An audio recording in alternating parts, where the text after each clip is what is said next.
Assalamualaikum warahmatullahi wabarakatuh. Saya atas nama Andini dari Prodi Kebidanan Universitas Cokro Aminoto Makassar. Pada kesempatan kali ini, saya akan memaparkan materi tentang trimester pertama kehamilan, yaitu yang pertama edukasi perkembangan janin pada kehamilan pertama. Pada trimester pertama kehamilan, bisa dibilang janin sudah berkembang cukup pesat. Perkembangan janin selama trimester pertama tiap bulannya antara lain: 1. Bulan pertama atau kehamilan minggu ke-1 sampai ke-4. Di 1 bulan pertama kehamilan, zigot sudah berkembang menjadi embrio. Ketika embrio sudah menempel pada dinding rahim, janin akan mulai terbentuk. Pada usia kehamilan 4 minggu, sejumlah organ vital janin mulai tumbuh, termasuk mata, telinga, otak, sumsum tulang belakang, jantung, sistem peredaran darah, dan sistem pencernaan. Kedua, kehamilan minggu 5 sampai 8. Di bulan kedua kehamilan, organ tubuh yang tadinya sudah terlihat tumbuh mulai berfungsi walaupun belum optimal. Jumlah organ utama tubuh seperti peredaran darah, saraf, pencernaan, dan saluran kemih terus berkembang dan berfungsi. Beberapa anggota tubuh lainnya termasuk hidung, mata, mulut, telinga, lengan, dan kaki mulai terbentuk sempurna. Kemudian kuncup gigi janin sudah mulai muncul. Bulan ketiga kehamilan atau kehamilan minggu ke-9 sampai ke-13. Tahukah Mama, pada usia kehamilan 9 sampai 13 minggu, alat kelamin janin sudah mulai terbentuk, tapi Mama masih belum bisa menentukan jenis kelaminan calon bayi. Lalu bagian tubuh lain janin seperti kelopak mata, serta kuku, jari tangan, dan kaki sudah mulai terlihat. Lengan dan kaki si kecil juga sudah dapat berkembang sempurna sesuai dengan fungsinya.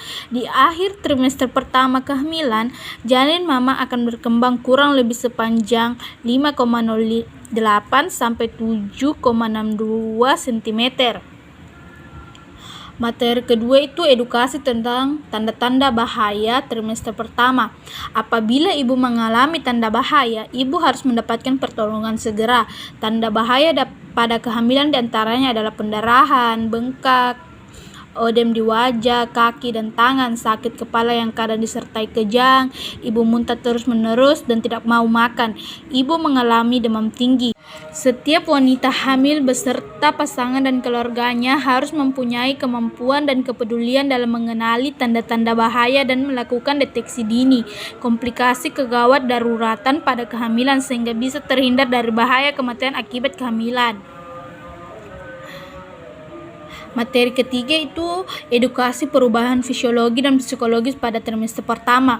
Ibu hamil akan mengalami perubahan fisik dan psikologis yang nyata sehingga diperlukan adaptasi. Proses adaptasi yang kurang baik dapat menyebabkan stres atau kecemasan sehingga dapat meningkatkan produksi kortisol yang akan menghambat produksi ASI.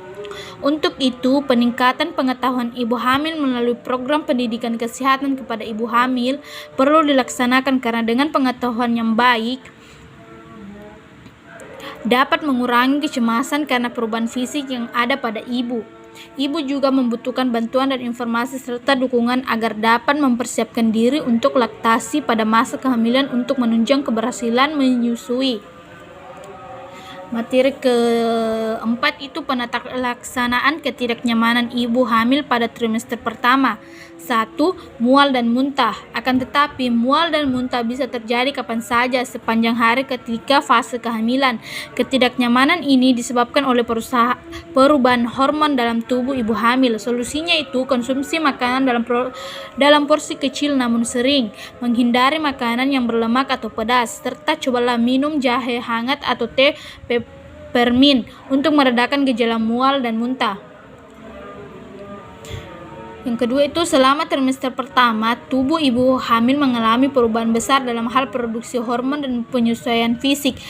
Rasanya sulit untuk tetap berenergi dan melakukan aktivitas sehari-hari dengan stamina yang terbatas. Akhirnya, bumil pun lebih cepat merasa lelah dibandingkan dengan kondisi sebelum hamil. Solusinya itu, untuk mengatasi kelelahan, ibu hamil trimester pertama disarankan untuk mengatur jadwal tidur yang teratur dan cukup. Istirahat yang cukup membantu tubuh memulihkan energi yang hilang. Selain itu, penting juga untuk mengonsumsi makanan sehat seperti buah-buahan dan sayuran yang memberikan nutrisi yang diperlukan tubuh. Materi kelima itu pemeriksaan kehamilan trimester pertama tentang pelayanan kesehatan. Salah satu solusi efektif dalam menurunkan angka kematian ibu atau AKI dan angka kematian bayi yang disebut AKB adalah dengan cara meningkatkan pertolongan persalinan yang dilakukan oleh tenaga medis terlatih yang disediakan oleh fasilitas pelayanan kesehatan. Di samping itu, dibutuhkan partisipasi serta kesadaran ibu terhadap pentingnya pemeriksaan kehamilan di fasilitas pelayanan kesehatan oleh tenaga kesehatan. Pemeriksaan ANC atau antenatal care merupakan pemeriksaan kehamilan yang bertujuan untuk meningkatkan kesehatan fisik dan mental pada ibu hamil secara optimal, sehingga mampu menghadapi masa persalinan, nifas, menghadapi persiapan pemberian ASI secara eksklusif, serta kembalinya kesehatan alat reproduksi dengan wajar. Pemeriksaan kehamilan dilakukan minimal 4 kali selama masa kehamilan, yaitu 1 kali pemeriksaan pada trimester pertama, 1 kali pemeriksaan pada trimester kedua, dan 2 kali pada pemeriksaan trimester ketiga. Dan sini saya membahas tentang tujuan ANC atau antenatal care yang seperti dijelaskan tadi. Apa itu ANC? Membantu kemajuan proses kehamilan demi memastikan kesehatan pada ibu serta tumbuh kembang janin yang ada di dalamnya.